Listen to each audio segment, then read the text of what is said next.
Hello students, good morning all of you and welcome to the global world academy. So आज के session को start करते हैं। Session में आज हम लोग यहाँ पर कंप्लीट करने वाले हैं कुछ प्रीवियस ईयर पेपर के क्वेश्चंस को।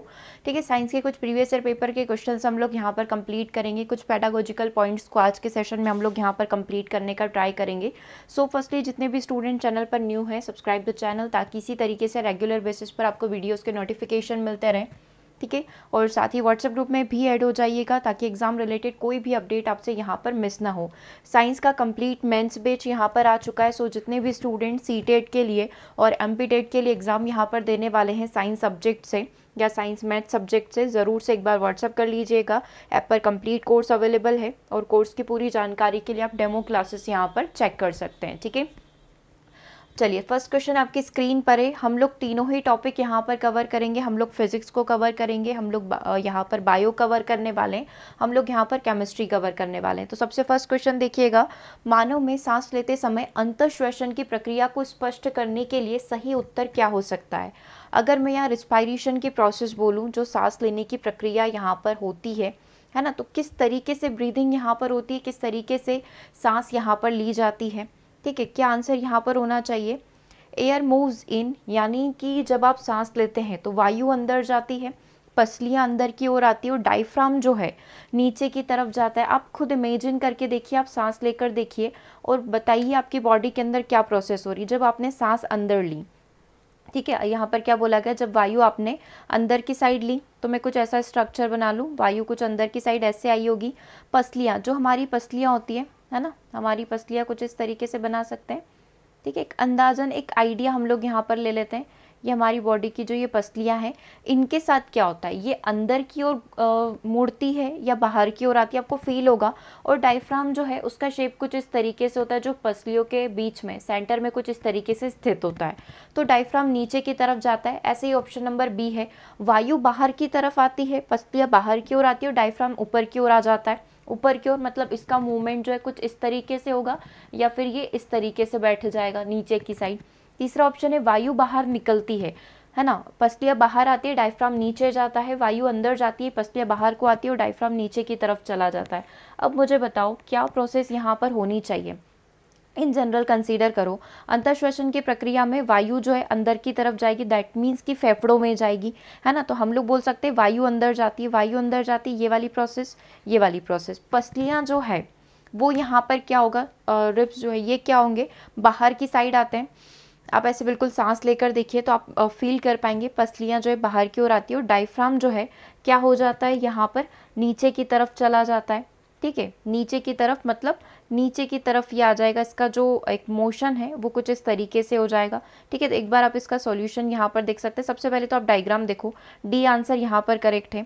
वायु अंदर जाती है, पसलियाँ बाहर की ओर आती है और डायफ्राम जो है नीचे की तरफ आ जाता है। ठीक है, ये कुछ इस तरीके से, जैसे ही एयर डाउन ड्रॉन इन, मतलब जैसे ही हवा अंदर की तरफ ली गई, है ना, जो पसलियाँ हैं ये बाहर की तरफ आ जाती है, मतलब कुछ ऐसे इनका मूवमेंट हो जाता है, ये कुछ इस तरीके से, है ना, क्योंकि फेफड़ों के अंदर हवा भर गई है, ये चीज़ तो आप समझ रहे हैं। फेफड़ों के अंदर हवा भर गई है, दैट मीन्स कि ये थोड़ी बाहर की ओर इस तरीके से इसमें मूवमेंट होगा और जो आपका डायफ्राम है वो नीचे की तरफ जाएगा। ठीक है, डायफ्राम कैसे होता है, नीचे की तरफ आता है। ठीक है, ये इस तरीके से प्रोसेस यहाँ पर होती है। और जस्ट एयर फोर्स आउट, जब आप सांस बाहर छोड़ते हैं तो यहाँ पर जो आपके पसलियाँ हैं वो अंदर की तरफ जाती है ना, ये मूव बैक हो जाती है।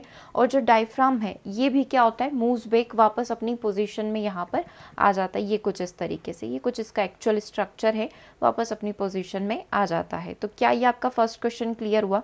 देखो सिर्फ क्वेश्चन और आंसर नहीं है, यहाँ पर हम लोग ये समझिए कि एक एक टॉपिक को कंप्लीट करें। अगर 25 क्वेश्चन भी कर रहे हैं दैट मीन्स कि हमारे साइंस के 25 टॉपिक यहाँ पर कंप्लीट हो रहे हैं। ठीक है, तो अंतःश्वसन की प्रक्रिया का टॉपिक आई थिंक आप सभी का क्लियर है। जब भी हवा अंदर ली जाती है तो पसलियाँ बाहर की ओर थोड़ी सी फुली हुई हमको प्रतीत होती है और डायफ्राम जो है वो नीचे की तरफ आ जाता है, नीचे की ओर बैठ जाता है। ठीक है, ये बोल सकते हैं। और जस्ट इसका रिवर्स हो जाएगा, जब बाहर की साइड छोड़ी जाती है पसलियाँ वापस अपनी दिशा में आ जाती है और डायफ्राम वापस अपनी पुनः स्थिति में आ जाता है। आप डिटेल इसका देख सकते हैं। मानवों में सांस लेते समय अंतःश्वसन की प्रक्रिया करने के लिए वायु अंदर की ओर जाती है, पसलियाँ बाहर की ओर आती है तथा डायफ्राम नीचे की ओर जाता है। अंतःश्वसन के समय पसलियाँ बाहर की ओर गति करती है।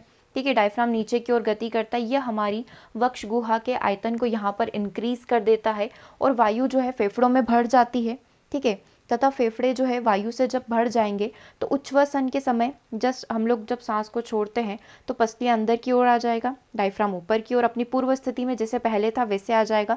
इससे इसका आयतन कम हो जाएगा, जिसके कारण वायु जो है फेफड़ों से बाहर की ओर धकेल दी जाती है, मतलब वो अपनी एक्चुअल पोजिशन में आ जाएगा जब आप सांस बाहर की ओर छोड़ते हैं, जिसको हिंदी में बोलते हैं उच्छ्वसन करना। ठीक है, चलिए नेक्स्ट क्वेश्चन को देखिएगा। ए रुधिर वर्ग वाले एक पुरुष का विवाह बी रुधिर वाले एक महिला से होता है, मतलब ए ब्लड ग्रुप वाला एक पुरुष है और यहाँ पर बी ब्लड ग्रुप वाली एक महिला है, तो उनका बच्चा या बच्ची होता है तो उसका ब्लड ग्रुप क्या रहेगा। तो ये पॉसिबल केसेस होते हैं, ये सारे केसेस हमको चेक करना पड़ते हैं। तो एक बार से आप टेबल देख लीजिए तो आपके लिए थोड़ा आसान हो जाएगा ये समझना, है ना। जैसे मान लो आपके पिता का ओ पॉजिटिव है, फिर आपकी माता का भी ओ पॉजिटिव है, तो बच्चे का भी क्या होगा, ओ पॉजिटिव होगा। तो ऐसे कई सारे केसेस बनते हैं।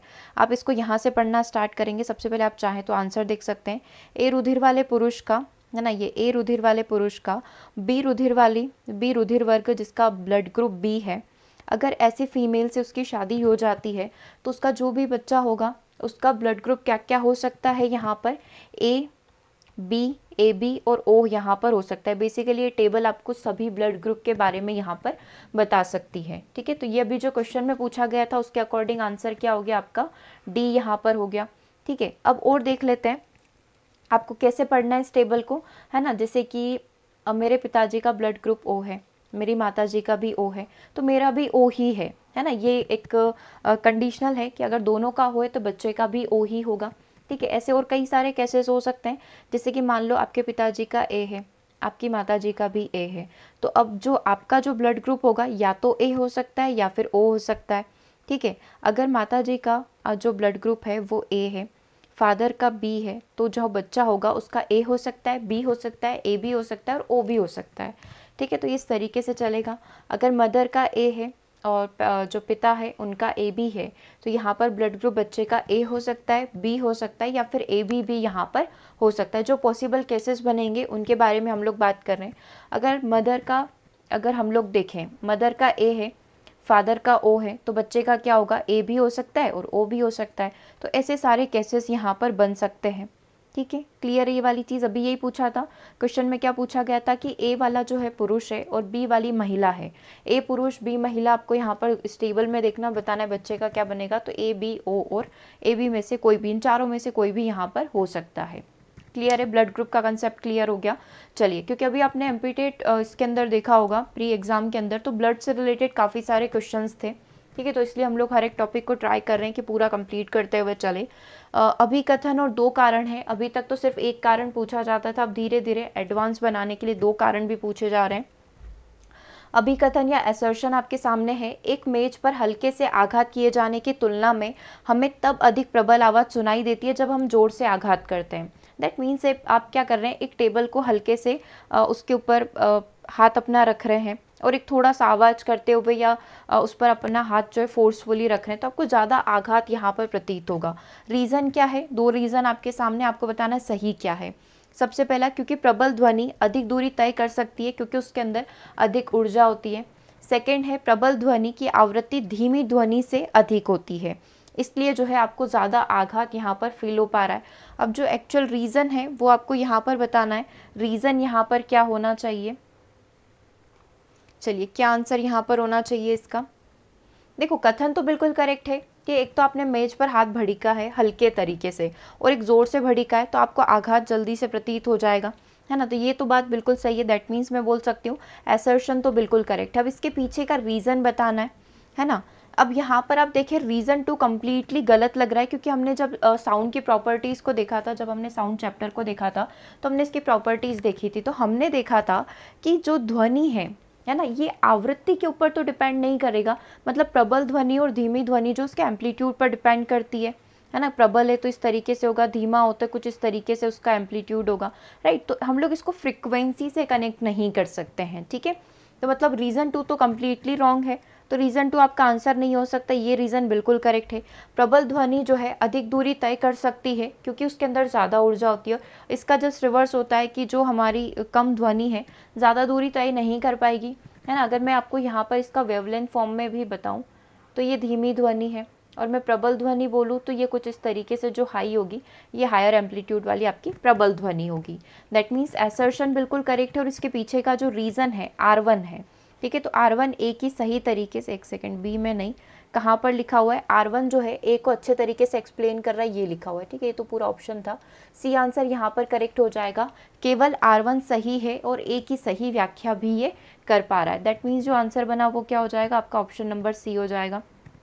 चलिए, आप चाहे तो रीज़न भी देख सकते हैं, वैसे जब आपको पीडीएफ मिलती है उसमें रीजंस आपके साथ में रहते हैं, ठीक है। सेम ही रीज़न इसके अंदर बताया गया है, क्योंकि ज़्यादा ऊर्जा होती है, इसी कारण जो रीज़न यहाँ पर दिया गया है वो बिल्कुल करेक्ट है, ठीक है। चलिए, किसी घाव से अत्यधिक रक्तस्राव निम्नलिखित में से किस विटामिन की कमी के कारण होता है, deficiency of which vitamin leads to excessive bleeding from a wound. यहाँ पर क्या बोला गया है कि बहुत ही ज़्यादा रक्तस्राव हो रहा है आपके शरीर से, है ना, जहाँ पर आपके घाव हो गया है या फिर कहीं लग गई है, चोट लग गई है, तो जो रक्तस्राव यहाँ पर हो रहा है वो किसकी कमी की वजह से हो रहा है, तो विटामिन के की कमी से हो रहा है। वी ऑल नो, है ना, कि विटामिन के ही जो है रक्त का थक्का जमने में हमारी मदद करता है, ठीक है। तो किसी घाव से अत्यधिक रक्तस्राव से शरीर में विटामिन के की कमी हो सकती है।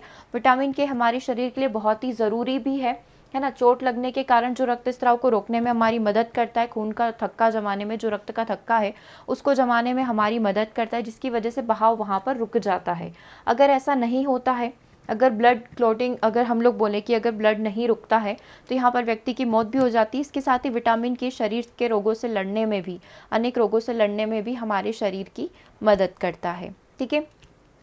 घरेलू वायरिंग में अर्थ वायर का कार्य क्या होता है। In house hold wiring what is the colour of earth wire. मतलब क्या बोला गया है, हाउस होल्ड वायरिंग के अंदर जो मेन अर्थ वायर होता है, 3 टाइप के वायर होते हैं, आपने वायर देखा होगा, वायर में 3 अलग अलग जो है कलर्स होते हैं, तो कौन सा कलर किस चीज़ को इंडिकेट करता है ये हमें पता होना चाहिए। बेसिकली रेड कलर होता है ना, ब्लैक कलर होता है इन जनरल अगर हम लोग बात करें, और एक ग्रीन कलर होता है, ठीक है। ये कुछ आपके सामने inside the main wire 3 different type के कलर के वायर होते हैं। सबसे पहला जो होता है रेड वायर होता है, वो लाइव वायर जिसमें करंट हो रहा है, जिसको जीवित वायर अगर मैं हिंदी में बोलूँ तो कोई दिक्कत नहीं है। जीवंत जिसके अंदर करंट होगा, है ना, जिसके अंदर मेन करंट होगा, जिसको छूने से आपको करंट लग सकता है, ठीक है, तो उसको लाइव वायर यहाँ पर बोला जा सकता है। दूसरा होता है अर्थिंग के लिए, है ना, जिसको हम भूमि से कनेक्ट करते हैं, इस तरीके से अर्थिंग के लिए इसको रखा जाता है। ये ग्रीन कलर का, यूजुअली या इन जनरल ये ग्रीन कलर का ही होता है। और तीसरा होता है आपका न्यूट्रल वायर, जिसमें कोई करंट फ्लो नहीं होता है, ठीक है। तो ये 3 चीज़ें आपको ध्यान रखना है, कौन सा कलर किस चीज़ को रिप्रेजेंट कर रहा है। अभी हमसे क्या पूछा गया था क्वेश्चन में, एक बार फिर से देख लेते हैं। अर्थ वायर है जो सेंट्रल था, अर्थ वायर का कलर कैसा होता है, अर्थ वायर का कलर ग्रीन कलर होता है, तो ए आंसर आपका बिल्कुल करेक्ट हो जाएगा, ठीक है। जीवंत वायर कौन सा होता है, रेड का होता है, ठीक है, और न्यूट्रल जो होता है वो ब्लैक होता है। आप डिटेल देख सकते हैं एक बार से इसकी। घरेलू वायरिंग में 3 प्रकार के तार का प्रयोग किया जाता है, जिन्हें विद्युतमय या जीवंत, उदासीन तथा भूतार अर्थ वायर यहाँ पर कहा जाता है। विद्युतमय तार जो होता है, जो लाइव वायर होता है, रेड कलर का होता है, उदासीन न्यूट्रल ब्लैक कलर का होता है, और भूतार यानी अर्थिंग वाला जो होता है ग्रीन कलर का होता है। विद्युतमय तार से धारा प्रवाहित होती है, उदासीन तार धारा वापस लेकर जाती है जो न्यूट्रल फेज होता है, ठीक है, और भूतार का संपर्क पृथ्वी से होता है तथा दूसरी तरफ ये उपकरणों की चालक बॉडी से जुड़ा हुआ भी रहता है। विद्युत यदि बॉडी में उतर जाए, दैट मीन्स इसके माध्यम आवेश पृथ्वी में चला जाएगा और उपकरण का उपयोगकर्ता झटके से बच जाता है। तो भूतार जस्ट लाइक एक सेफ्टी पर्पस के लिए हम लोग यूज़ यहाँ पर करते हैं, अर्थिंग के लिए हम लोग करंट व्यक्ति को ना लगे, ठीक है, उस शॉक से बचने के लिए यहाँ पर जो है हम लोग अर्थिंग का प्रयोग करते हैं, ठीक है। क्लियर है, तो इन जनरल सी बात हो गई।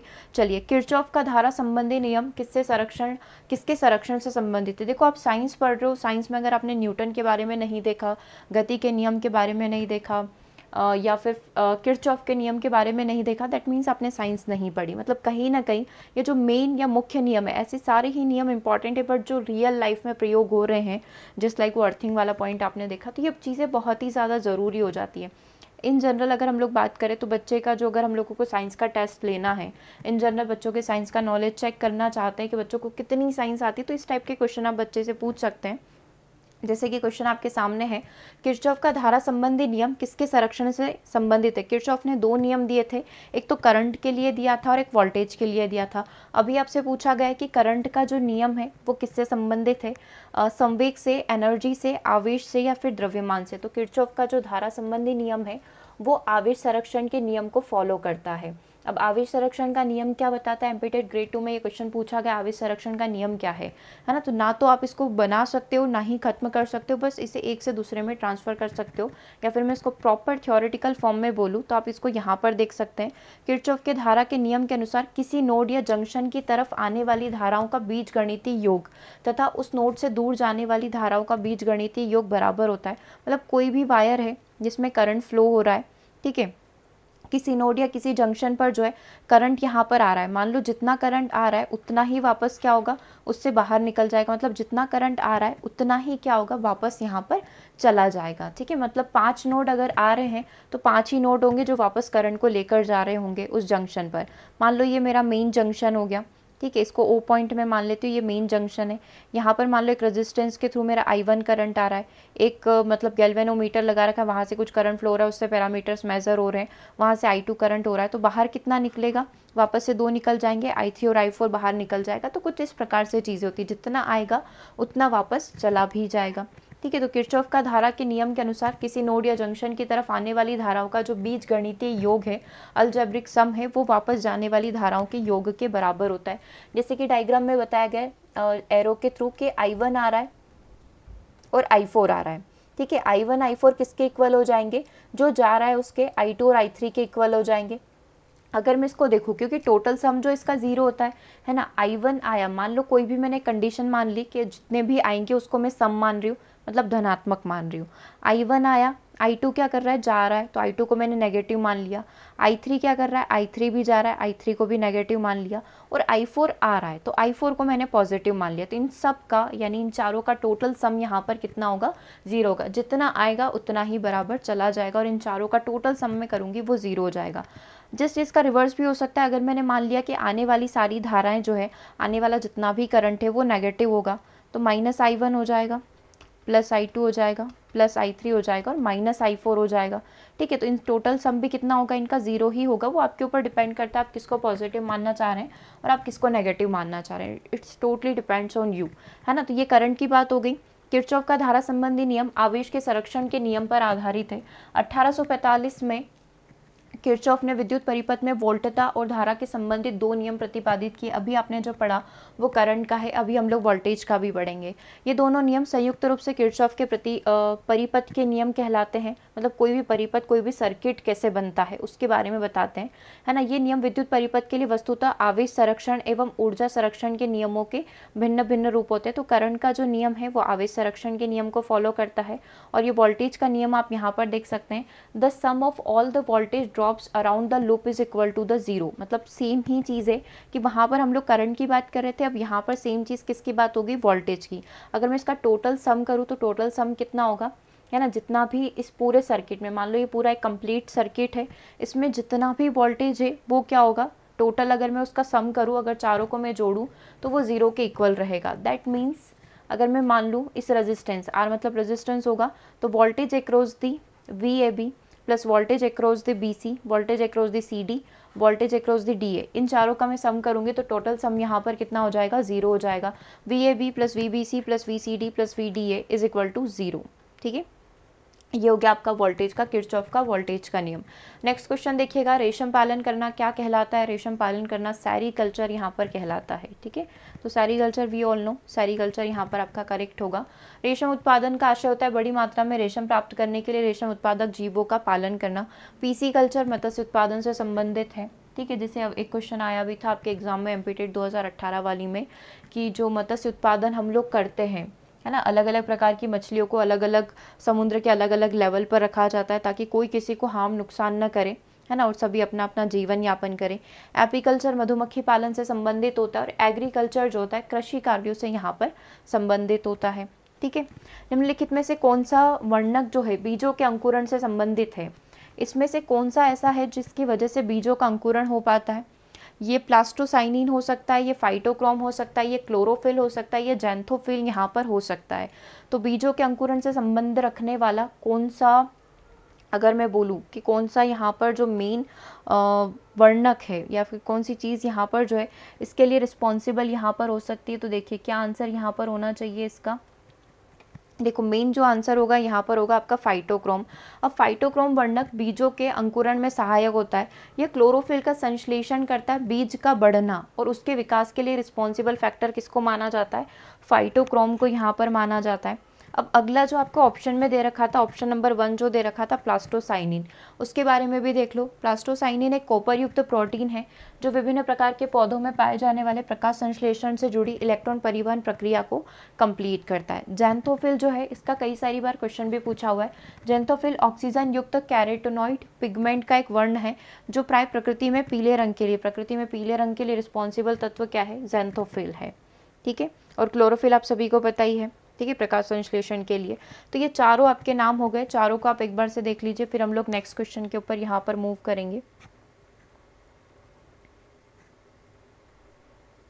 ठीक है, मूव करें नेक्स्ट क्वेश्चन के ऊपर।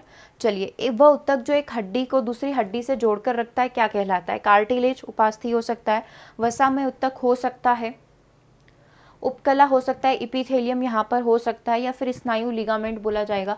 एक अस्थि को दूसरी अस्थि से जोड़ना, जैसे कि आपको ध्यान होगा कल हमने 2000 क्वेश्चन की सीरीज करी थी, उसमें हमने 5 प्रकार के जोड़ के बारे में देखा था, बॉल बियरिंग जॉइंट के बारे में देखा था, जो कब्जे के आकार का होता है उसके बारे में देखा था, मूवेबल, नॉन मूवेबल, कई सारे देखे थे। तो उसी से रिलेटेड एक और क्वेश्चन है कि एक हड्डी को दूसरी हड्डी से जोड़ने के लिए रिस्पॉन्सिबल जो ऊतक है, अब टिश्यू के बारे में पूछा है, टिश्यू क्या कहलाएगा? लिगामेंट, स्नायु यहाँ पर कहलाता है। ठीक है, वह ऊतक जो पेशी को अस्थि से जोड़ता है उसको कंडरा या टेंडन कहा जाता है। मतलब एक पेशी को दोनों अस्थि को जोड़ना, यानी कि एक बोन को दूसरे बोन से जोड़ना, एक हड्डी को दूसरी हड्डी से जोड़ना लिगामेंट कहलाता है।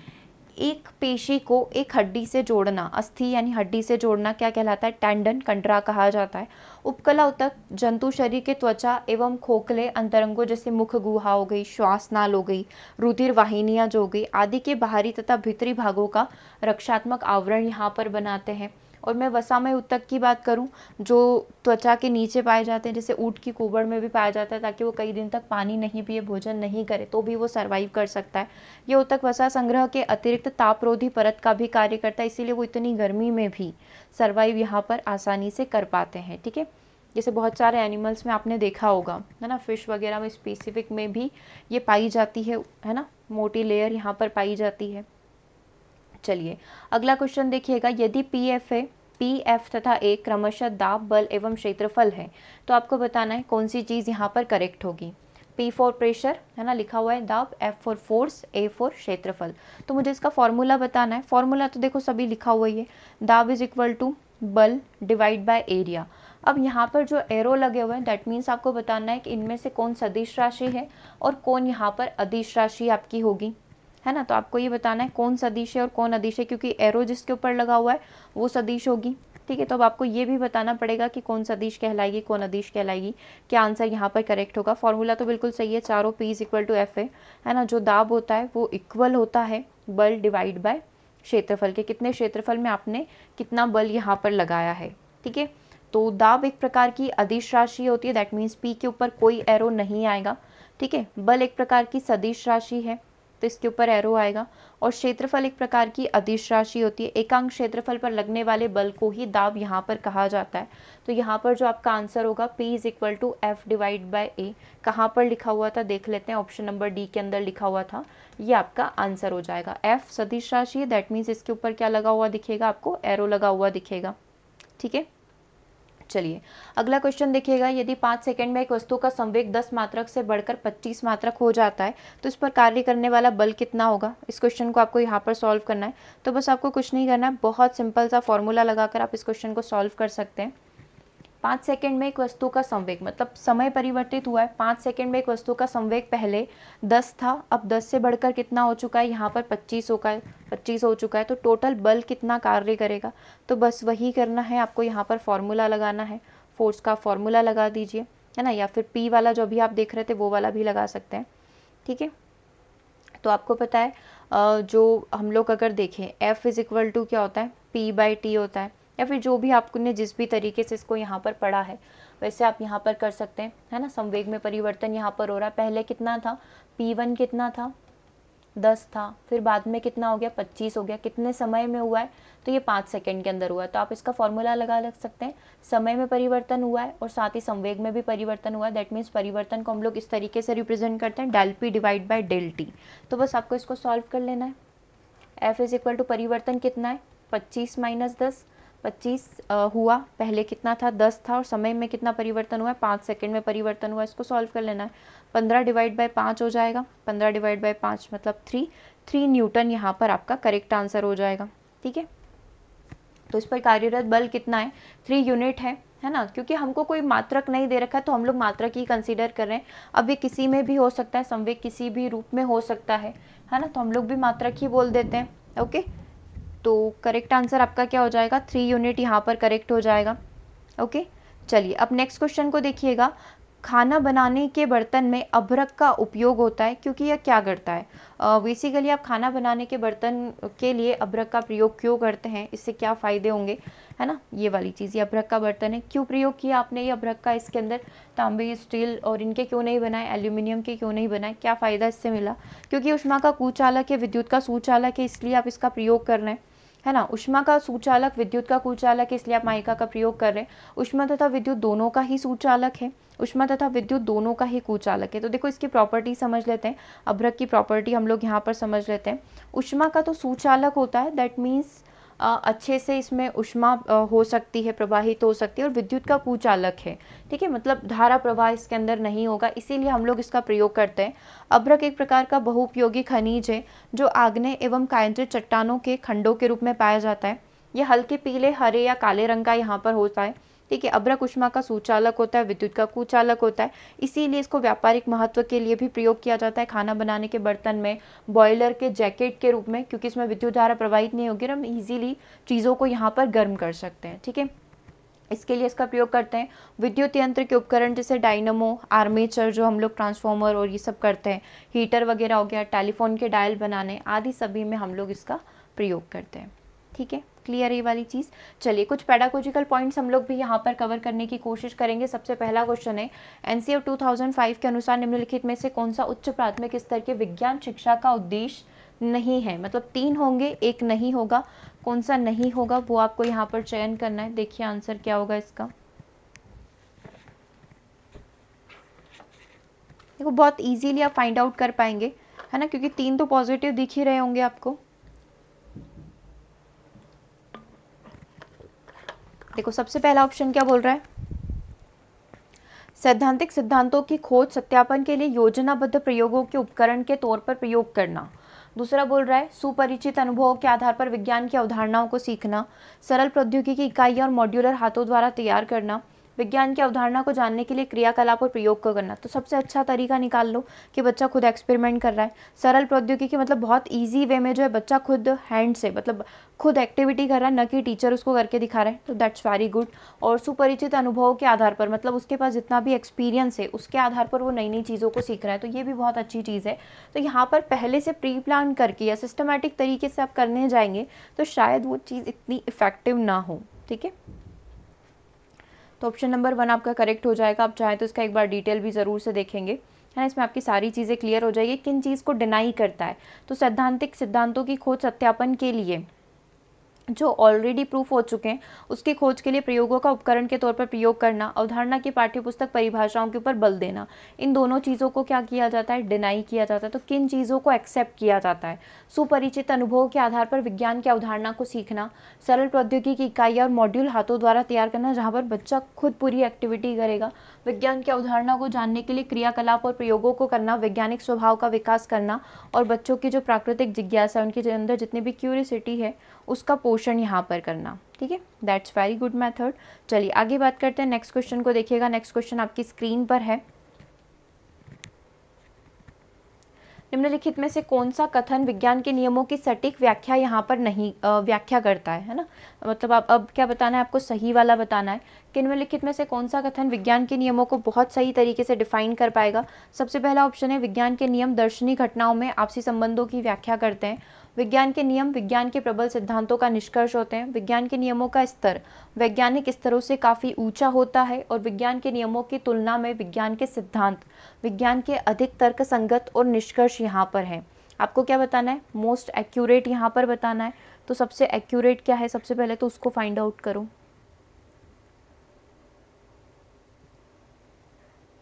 यस, क्या आंसर यहाँ पर होना चाहिए, जो आपको सबसे सही लग रहा है। इसने क्या बोला है, विज्ञान के नियम दर्शनीय परिघटनाओं में आपसी संबंधों की व्याख्या करते हैं। Scientific laws are description of the relationship between observable phenomena. जो भी आपने देखा है ना, जो भी आप अपने आसपास के चीज़ों में ऑब्जर्व कर पा रहे कि यहाँ पर साइंस लग रहा है, यहाँ साइंस लग रहा है, वो ही चीज़ें क्या है, विज्ञान के नियम है।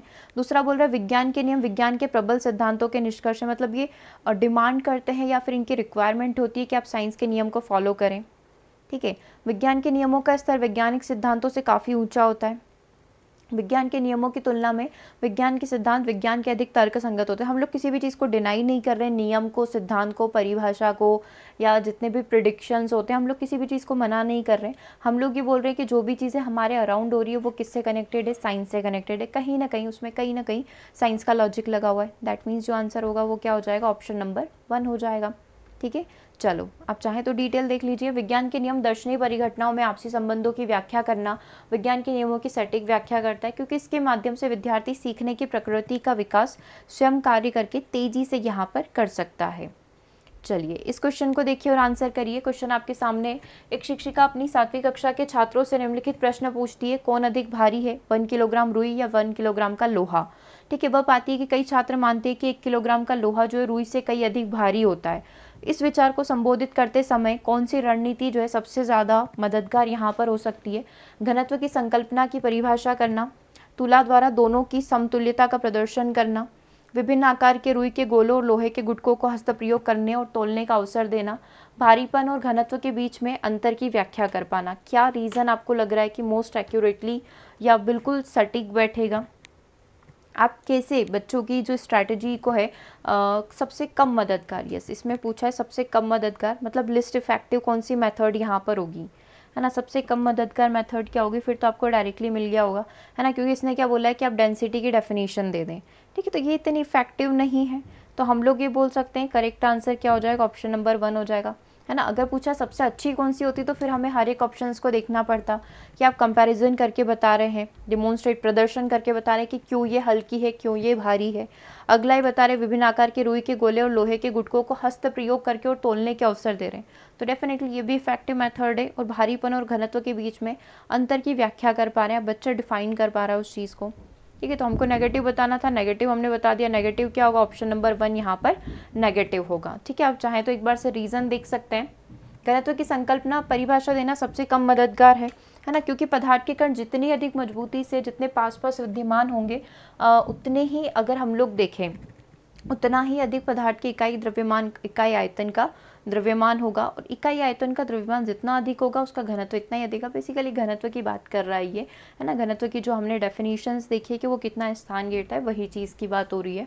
बाकी सारे कथन जो है सीखने में मदद कर सकते हैं, तुलना करके आप बता सकते हैं, है ना। हस्त प्रयोग करके बच्चों को खुद हाथ में एक्सपेरिमेंट करवा सकते हैं कि बताओ तुमको कौन सा भारी ज़्यादा फील हो रहा है, कौन सी चीज़ तुम ज़्यादा देर तक पकड़ के खड़े रह सकते हो, है ना, रुई या फिर हमारा लोहे का गोला या लोहे की बोल, है ना। और भारीपन और हल्कापन के बीच में, उसके घनत्व के बीच में अंतर करके करवा सकते हैं, राइट। तो करेक्ट आंसर क्या हो जाएगा, डेफिनेशन वाला, दैट मीन्स ऑप्शन नंबर 1 आपका करेक्ट हो जाएगा। ठीक है, ओके तो आज के सेशन को यहीं ओवर करते हैं। इसके आगे के और भी क्वेश्चन है पेडागोजी के, वो हम लोग यहाँ पर नेक्स्ट सेशन में कंप्लीट करेंगे। और हमने आपको कई सारे पेडागोजिकल सेशंस ऑलरेडी प्रोवाइड करवा दिए, तो वो वीडियो भी आप साथ के साथ विजिट करते जाइएगा। प्रीवियस में जो 2000 क्वेश्चन की सीरीज़ हमने कंटिन्यू करी है, उसे आप देखते रहना। कोई भी सेशन आपका मिस हो गया है तो उसे आप ज़रूर से विजिट कर लेना। फिर मिलते हैं हम लोग नेक्स्ट सेशन 6 PM सेशन में। Okay, thanks for watching.